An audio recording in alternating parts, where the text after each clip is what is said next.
The cook is now putting on her apron. Yes. And doing a very good job of it. Custom-made apron. This is sequence number 2 of Nana Goes to the Kitchen and cooks up one of her special treats for us. We've done potato pancakes, and in this session we're going to learn how to make Nana's famous apple pie. And the first thing that she's doing, of course, is getting some apples. Actually, the first thing to do yes, is to prepare the crust. oh, I wonder if I should do that. well, Except Chip should be in on doing that. well, you know how late he is. Don't film this part of it, honey. Let me get some of this. All right, we're going to take a pause now, and we'll come back at a little later stage. First of all, when you make a pie, or anything that you cook, you should try to have everything assembled first. Everything measured. Are you filming? Yes.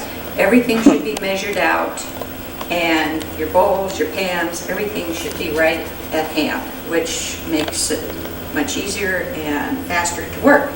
And if you're making pie the old-fashioned way, you need a pastry blender, you need a rolling pin, which is covered with a cloth stocking. That way you can have a very rich pie crust and it won't stick, which is why most people hate to make pies. Then you need a cloth-covered board, and I have drawn a circle here, the size of my pie tin, which shows me when I roll out my pie dough that that's how big a piece of dough I need for my pie tin. What a clever idea. Then I thumbtack my cloth down to the board so it will remain nice and taut when I roll out my dough. Let's see. Okay, let's start here. I have 2 cups of flour, just regular old flour, in which I've stirred in a teaspoon of salt. Then we have about 8 to 10, depending on the size, green apples. Now they can be Pippins, they can be Gravenstein, they could be Greenings, or they could be Granny Smith, but they should be nice and tart. Okay. Then I have measured out, I hope the back of my head looks all right. Oh, it's beautiful, as always. I have measured out a cup of sugar that I put in a pinch of salt and about a teaspoon of cinnamon. That's to go on top of the apples before you put the top layer of the crust on. Then we need a lemon, which you use after you've peeled and cut your apples. You keep putting a little lemon juice in, which keeps them from turning brown and also gives better flavor to the pie.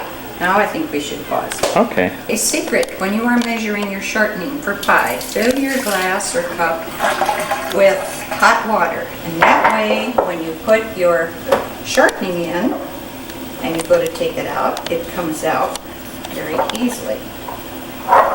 So I believe I told you I put in 2 cups of flour, a teaspoon of salt, and we're going to put in a generous cup of shortening. I prefer Crisco. I'm going to interrupt by saying, because I don't know why the date isn't flashing on this tape, but in case anybody wants to know, this is Monday, June 8th, 1992, and it's about 11:30 in the morning. Okay. Now you will see how easily the shortening comes out of your cup by doing that. Okay. You take the pastry blender, and if you're doing it the old-fashioned way, you can do this if you have a Cuisinart or food processor. You can put your flour and your shortening in and buzz it around, and then add your water and keep turning until it makes a lump. I don't have a food processor, so I have to do it the old-fashioned way.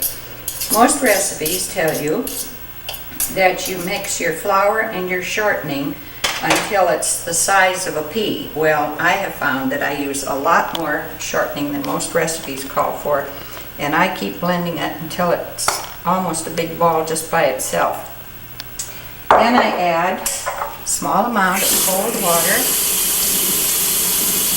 no more than half a cup. I don't mean half a cup, I mean a quarter of a cup. And probably not even that much. But we'll say not quite a quarter of a cup. If you get too much in, then it's going to be too hard to handle. So, I think a quarter of a cup will probably be just about right. So it's 2 cups of flour, teaspoon of salt, cup of shortening, and about a quarter cup of flour. And you just use a fork and mix that all together.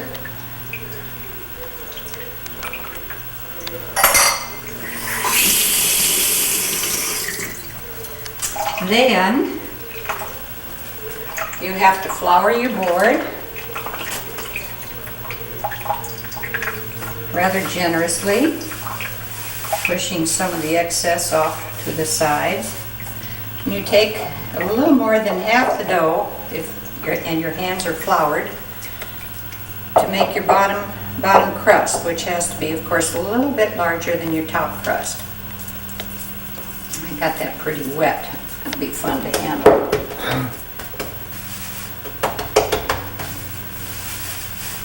And another secret of good pie crust is that you try not to handle it too much. So I'll get rid of all this. I feel like Natalie Dupre on the 5:30 cooking shows. Okay, and you take your cloth-covered rolling pin,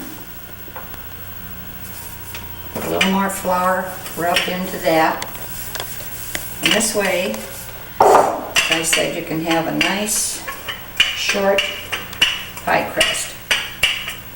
And you keep rolling it out until it's just a little bit bigger than that circle that you made.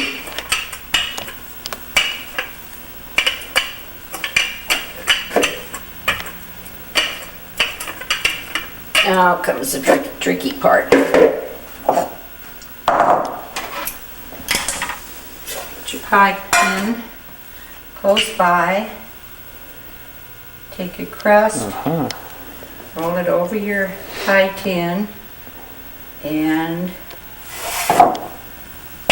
flip it on. I didn't do that very well, but it should. Okay.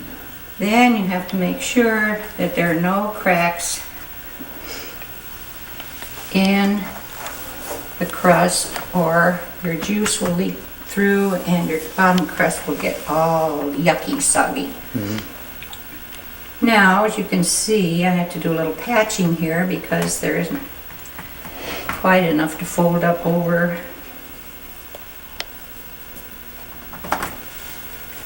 Okay. That should be pretty good. Okay, and here comes your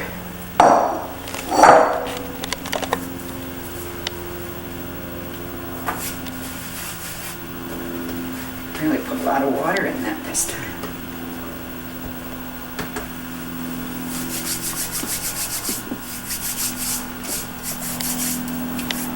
Are we going to be showing this at a family event or something? Quite possibly. You better watch your language. If anything goes wrong, don't you swear now. Okay. Then we roll this little sucker out.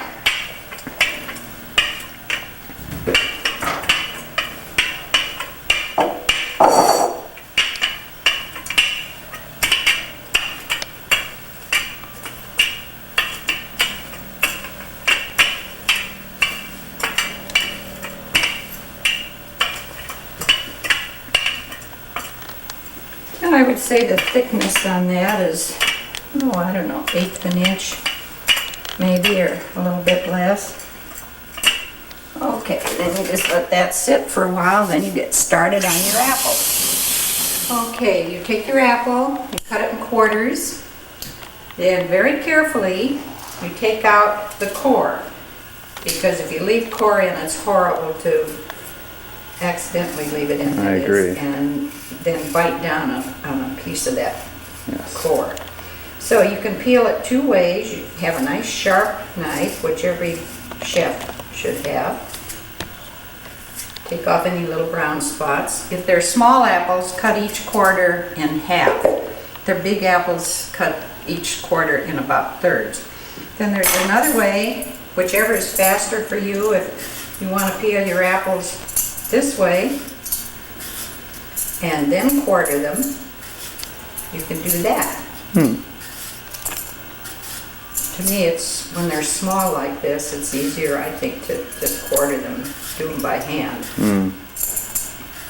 But if this was my mom, Grandma Sherwood, they didn't have these peelers, and she used to be able to peel apples this thin with a paring knife because Mother never wasted anything.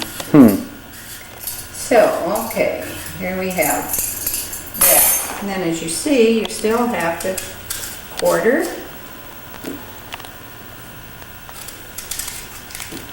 And take off the little green. Take out that. That. Now this piece is a little big. I'm going to do that in like three slices. Then what you do, I gave this to my son Ken.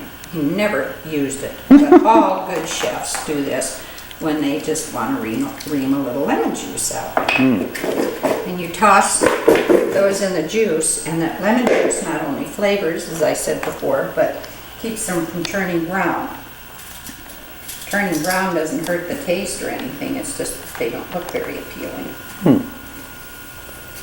So there you have it. Okay, I think today I used about 10 small apples. Okay. If they're big apples, why, you can get by with anywhere from 6 to 8. And then usually I taste a little piece or two to see if they are as tart as I would like them to be. Sometimes they're not always as tart as I would like. All right, thank you. Okay.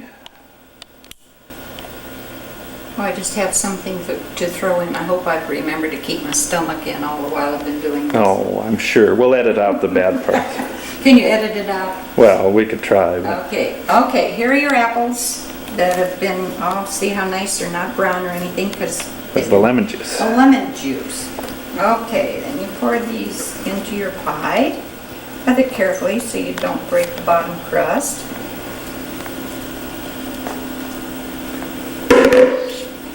You just kind of arrange them so they're evenly divided.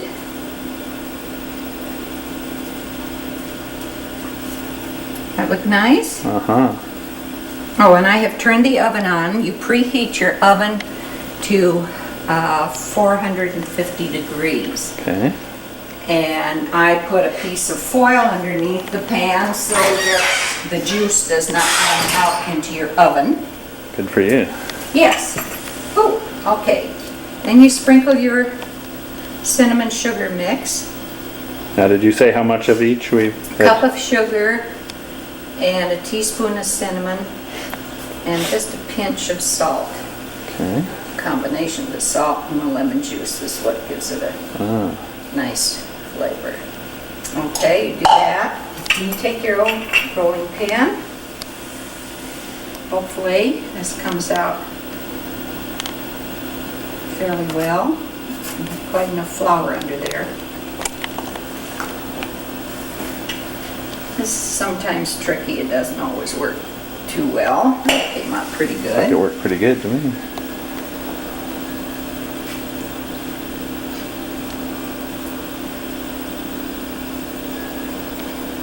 Okay. Oh dear, I knew it. I forget it every time. What? I forgot to put the butter on. Now it's really going to be a mess. Oh well. Won't taste any different. It just won't look as pretty. That's what counts. I do this about half the time. Really? Yeah. And you got quite a bit of. What's the purpose for the butter now? Well, it just gives it a good flavor, and it kind of helps to thicken it up a little bit, because some people put flour in their filling, and I don't like to do that. And- Only adds another 10,000 calories, Oh, but who cares at this of point? course. So you do that pretty generously. Uh-huh. This is gonna be one big mess now. So you can tell I'm not used to being on camera. Hey, we want all the flaws intact. That's perfectly all right. There. No. Okay, I'd say, a couple of tablespoons of butter. Cut up in little pieces. Okay, that's the best I can do, folks. This a thing of beauty? Hey, it's gonna look great when it's cooked.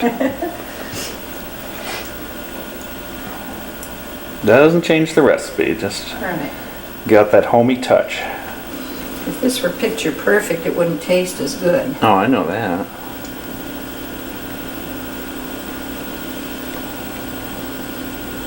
Besides, it would cost me extra if it was perfect. That's right.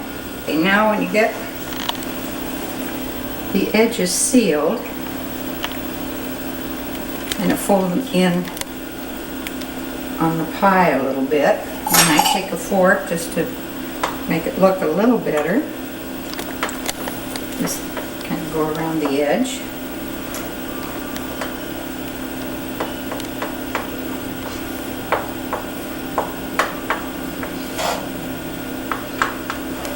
Chip thinks I'm going to go through this again for him. He's mistaken. No, he's wrong. He missed his chance. Okay, even though this is a little holy already because of what I did to it, It's not even Sunday. yeah, I make a couple of slits in it if the top looks nice, and I try to do kind of a nice design. If you save just a little teeny bit, I like to just A lightly. little of the mixture there, and then just Yeah, lightly just- dust the top. Yeah. Makes the crust a little more flavorful. Okay. Wait a minute. Okay, then it's a good idea to make sure the bottom of your pan is clean so that it doesn't smell burny in the oven. Mm-hmm. Of course, you have to be careful not to drop the pie while you're doing this. I've been known to do that too. Yeah, that's pretty good. Okay, we now go to the oven, which is preheated to about 450. Put it kind of, halfway in the oven. And, let's see, yeah, I've got that about 450. And set your timer. Do you want the oven timer or that one? Well, it doesn't make any difference. I can show you how to do that one. Okay, set it for 10 minutes. Okay. And at the end of 10 minutes, you turn your temperature down to 350 Okay. and bake it probably an hour. But I take my little sharp knife and put it through one of the holes, and if it goes real easy, then the apples are done. Okay. Okay? Then when it's done, you take it out and you set it on a rack to cool, and that's your apple pie a la Nana, All right. okay?